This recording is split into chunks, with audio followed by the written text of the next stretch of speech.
Bonjour Marc Pellman.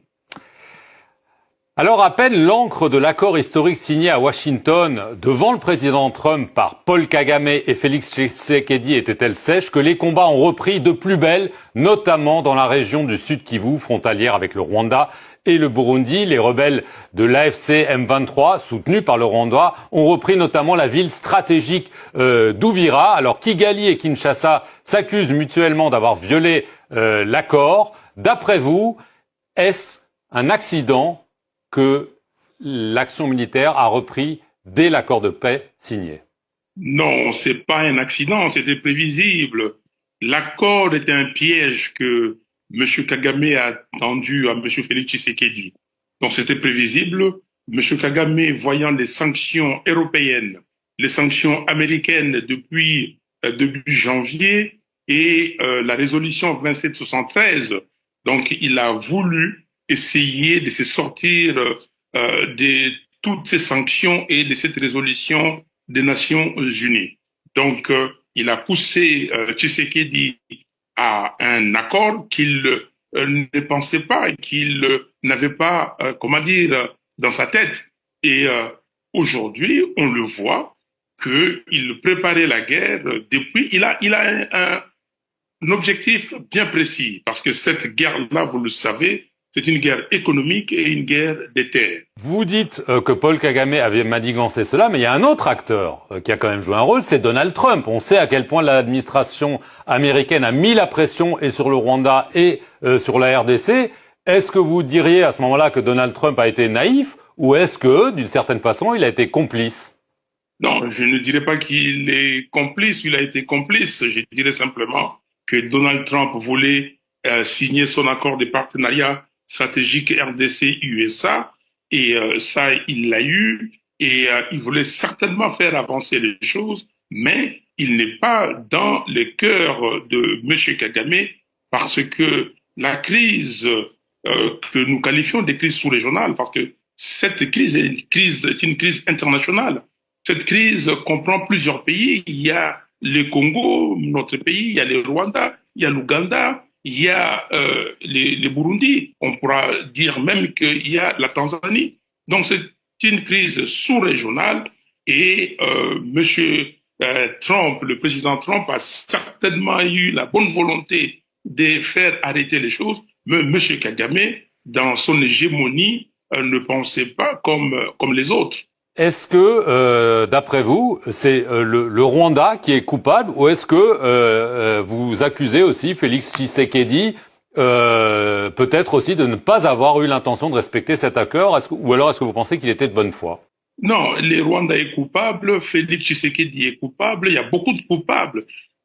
Tous sont coupables d'abord depuis qu'ils ont saboté la vérité des urnes, la voix du peuple. Ce que le peuple a demandé en 2018-2019, ils n'ont pas accepté ça. Ça, c'était la complicité de M. Kabila, M. Kagame et M. Félix Tshisekedi. Donc, tous ils sont coupables. Mais aujourd'hui, si on fait fi de ce qui s'est passé, aujourd'hui, si les gens veulent la paix dans la région, tout le monde doit respecter les engagements. Cet accord, pour nous, c'est un accord déséquilibré, à l'avantage du Rwanda. Même à l'avantage du Rwanda, M. Kagame n'accepte pas. Donc j'accuse M. Kagame pour ne pas avoir respecté l'accord et pour sa volonté de prendre les localités du Congo, les ressources du Congo, et j'accuse Félix Tshisekedi simplement parce que lui ne veut pas une cohésion interne, une cohésion nationale à l'interne. Nous avons dit à M. Félix Tshisekedi, ce qu'il nous faut, c'est des dialogues nationaux inclusifs pour que tous les enfants du Congo parlent le même langage et voir comment affronter cette crise ensemble. D'après vous, quel est l'objectif que vous assignez à Paul Kagame? On a parlé des Kivu, certains parlent du Katanga. Est-ce que vous craignez, Martin Fayulu, une partition de la RDC? Est-ce que aujourd'hui, ça devient quelque chose de plausible? Non, mais c'est depuis longtemps que j'ai écrit et j'ai dit à tout celui qui veut m'entendre que l'objectif est la balkanisation du Congo.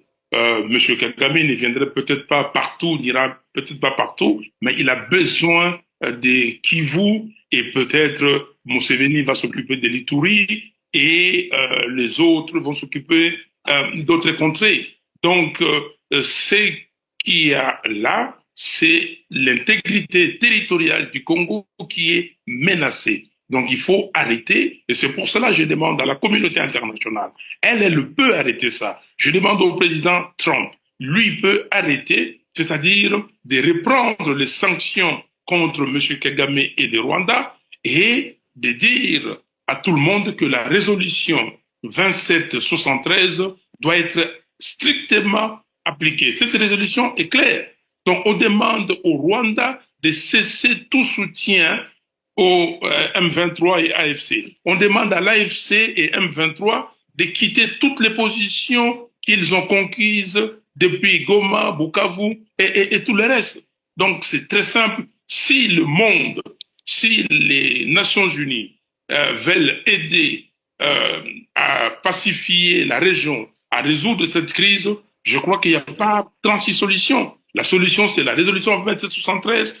La solution, c'est les sanctions à Kagame et à l'interne ici, parce que nous avons aussi notre responsabilité. C'est la cohésion nationale. Allons au dialogue.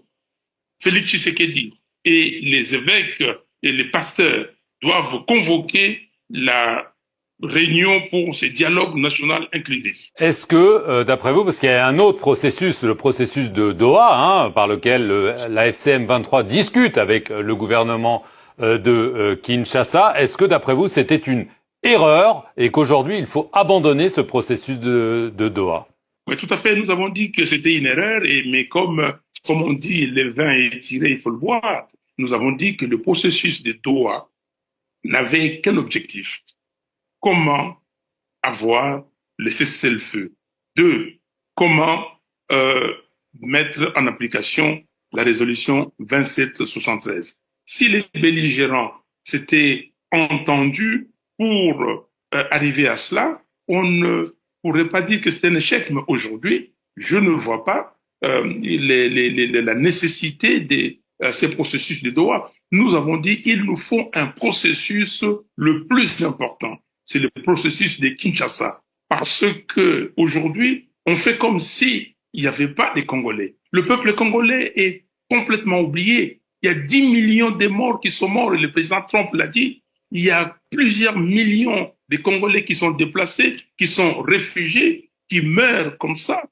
Donc, il faut que les Congolais qui sont au Congo, qui n'ont pas pris des armes, qui ont un mot à dire, ils doivent quand même participer à la résolution de cette crise. Et c'est pour cela que nous disons tous, et les belligérants, et les tenants du pouvoir aujourd'hui, et ceux qui ne sont pas au pouvoir, ceux Congolais de la société civile, des partis politiques, nous devons tous nous rencontrer, asseoir autour d'une table et voir quelles sont les causes profondes de cette crise, qui est une crise régionale, mais dont les drames se déroulent sur le sol congolais. Alors, il faut trouver une solution. Alors cet appel au dialogue, vous le lancez vers Félix Tshisekedi, j'imagine vers d'autres hommes politiques. Quid de Joseph Kabila? Après des années de brouille, vous avez signé une déclaration commune avec lui le 1er mai. Depuis le 30 septembre, il a été condamné à mort pour traîtrise, pour trahison et crime de guerre. D'après vous, est-ce que Joseph Kabila peut faire partie de la solution ou est-ce que il fait partie du problème? Le pouvoir l'accuse d'être avec Paul Kagame dans une tentative de déstabilisation. Nous disons le dialogue national inclusif. Donc, toute personne, tout Congolais, Kabila a géré ce pays pendant 18 ans. Il a une responsabilité. Kabila a fait que le pays n'ait pas d'armée. Pourquoi? Il faut qu'il vienne. Quand on va parler des causes profondes de cette crise et pourquoi le Congo n'est pas capable de répondre militairement aux attaques du Rwanda. Pourquoi? Donc Kabila doit être là, tout le monde. Nanga aussi doit être là. Nanga, c'est un Congolais. Donc, il doit nous dire pourquoi il a pris des armes. Il a certainement des raisons. On lui dit d'arrêter. Ici, il s'agit de trouver une solution pérenne pour que les Congos puissent, ou les Congolais puissent retrouver la paix. Et c'est comme ça que j'ai lancé cette idée des camps de la patrie. Les camps de la patrie se dérivent de l'article 63 de notre Constitution, qui est très clair. Tout Congolais a les droits et les devoirs sacrés de défendre le pays et son intégrité en cas de menace ou d'agression extérieure. On ne peut pas isoler, on ne peut pas écarter un Congolais. Il faut qu'il vienne. Les condamnations ou la condamnation, je crois que au cours du dialogue ou avant les dialogues, on pourra trouver une solution. Moi, j'ai participé à la conférence nationale souveraine sous Mobutu. Il y avait des gens qui ne pouvaient pas venir au Congo, mais on a trouvé des solutions. Ils sont venus et ils ont participé à la conférence nationale souveraine. En conclusion, très rapidement, Martin Fayulu, est-ce que vous craignez que votre pays s'effondre? Mais il y a des raisons de craindre l'effondrement, la balkanisation et la dislocation du Congo. Je crois que si Kagame est un proxy, on lui a donné cette mission. Oui, ça c'est une crainte naturelle que j'ai en tant que Congolais, mais dans les têtes des Congolais, dans l'esprit des Congolais, non. Le Congo doit demeurer uni, indivisible, et c'est pour cela que nous demandons cette cohésion nationale. Il y a la cohésion. Ici, entre Congolais, il y a un sentiment de vivre ensemble. Des Goma à Mwanda, des Kasumbalesa à Kinshasa et de partout, les gens veulent être ensemble en tant que Congolais dans nos frontières, hérités de nos ancêtres, de la colonisation et de l'indépendance de notre pays. Martin Fayulu, merci beaucoup d'avoir répondu aux questions de France 24 depuis Kinshasa et merci à vous. Daniel Safou, bonjour. Nous apprenons que vous trouverez à Goma. Qu'en est-il exactement? Je suis à Goma. Je suis à Goma en tant que Mukongo, le leader de l'Ouest. Je vais combler le vide il y a entre l'Est et l'Ouest. À l'Ouest, il n'y a pas un leader redoutable comme moi. Ni Fayulu, ni Mbemba, ni les autres. Je représente le grand leadership de l'Ouest. Congo central, Bandundu, Kinshasa. C'est Daniel Safou qui est le leader. Que répondez-vous à ceux qui disent que vous avez rejoint Nanga et la rébellion à cause de vos frustrations personnelles? Mais où est le mal? Où est le mal? On a retenu mes 8 mois de monument, sans base légale. Mbosso et Mbata. Ils ont saisi mon passeport. Qui vous dit qu'un député honoraire, à cause, n'est-ce pas, de sa liberté d'expression, doit être privé de ses émoluments? N'oublie pas, les salaires ont un caractère alimentaire. J'ai une famille. On a saisi mes émoluments par Mbata et Mbosso. Au-delà de cela, ils m'ont saisi mon passeport. Je connais beaucoup de menaces. Force du progrès. Ils ont eu à visiter ma maison plus d'une fois. Personne n'a jamais condamné ces gens-là. Donc, quelque part, ces gens-là ont raison. À cause des frustrations, il y a encore nombreux qui vont me joindre. Comprendre alors que après avoir combattu Kabila, notamment aux côtés de Félix Tshisekedi, comment comprendre après avoir défendu la démocratie toutes ces années et finir par rejoindre un mouvement rebelle soutenu officiellement par le Rwanda? Rectifie d'abord ta question. Il ne s'agit pas d'un mouvement rebelle, il s'agit plutôt de la révolution. Une révolution nationale. Et à la question de savoir comment je dois me retrouver avec Kabila, j'ai dénoncé la dictature avant Kabila. Lorsque Kabila a dénoncé la dictature, c'est-à-dire nous nous retrouvons dans un point focal, c'est-à-dire anéantir la dictature de Félix. Personne ne va me contredire que nous sommes en pleine dictature. Félix est arrivé à mettre en place ce que j'appelle terrorisme d'État, une milice capable à causer du tort à tout le monde. Et cette milice se répand à tous les niveaux. Même dans les médias, en réponse réservée à Félix, c'est Daniel Safou qui en a. Et Kabila et moi, comme on dit à Lingala, vous allez les comprendre les jours qui viennent. Qu'il y pleuve ou qu'il neige, nous avons la mission divine, celle de chasser la dictature. Mais Félix n'a pas la légitimité du pouvoir. au prix du sang. Et là, le problème du Congo se résume en deux mots. Un problème d'intelligence, aussi la nature, n'est-ce pas, de la crise qui est politique. Mais on peut faire croire que non, c'est la guerre. Non, non, non. Posons-nous la question, quelle est la nature de la crise congolaise? La réponse est simple. La nature de la crise politique congolaise est politique. Mais... Il n'y a pas eu élection. Félix n'a jamais organisé les élections. Je crois que avec la synchronisation entre l'Est et l'Ouest, nous pouvons maintenant cette fois-ci chasser Félix au pouvoir. Au prix du sang de la population, alors que Félix Tshisekedi est en cours de mandat jusqu'en 2028. Il n'a jamais eu un mandat. Il n'a pas un mandat. Félix n'a aucun mandat. Il n'y a jamais eu élection.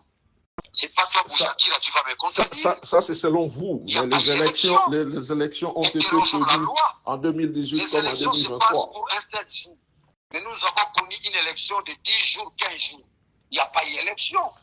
J'ai connu des banques dans ces pays-là, simplement j'ai dénoncé les tribalismes. J'ai dénoncé les tribalismes, 100 ans.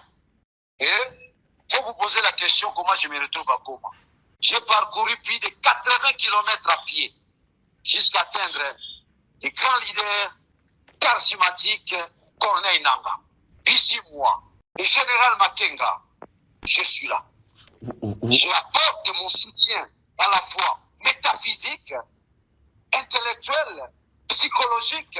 Ça veut dire que la partie qui restait, qui échappait encore au président Corneille Nangaa, c'est-à-dire l'Ouest, on est là. Et donc, vous assumez, ça va être ma dernière question, rejoindre la rébellion et pour renverser le pouvoir issu des élections, au prix du sang de la population qui vous a voté hier. Ce n'est pas un pouvoir issu des élections. Ce n'est pas un pouvoir issu des élections. Si. Vous me saisissez, mon frère? C'est un pouvoir autoproclamé. Le problème du Congo réside dans la légitimité du pouvoir. Félix n'a pas la légitimité du pouvoir. Et c'est la Constitution qui me donne la force et le courage de combattre Tshilombo.